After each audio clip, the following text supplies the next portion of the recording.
Hamımız Ayətül Kürsünü oxuyuruq.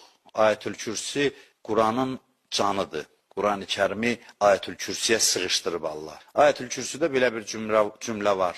Fəmən yəkfur bit-tağut və yu'min billah. Buyurur ki, kim tağuta kafir olsa, tağut nədir? Allahdan qeyri bütün qüdrətlərə, Allahdan qeyri bütün güclərə kafir ol, əvvəl bu gəlir. Fəmən yəkfur bit-tağut, sonra deyir və yu'min billah və Allaha iman gətirsə. Allahdan qeyri qüdrətlərə kafir olmalısan, üsyan etməlisən, yəni mənəvi baxımdan qəbul etməməlisən. Fəmən yəkfur bit-tağut, əvvəl bu gəlir. Qopdun və yu'min billah, sonra bitişmə gəlir. Bunlardan qopub bitişirsən Allaha, nəticə nədir? Fəqəd istəmsəkə bil-urvətil vusqa, möhkəm ipdən yapışdı bu adam.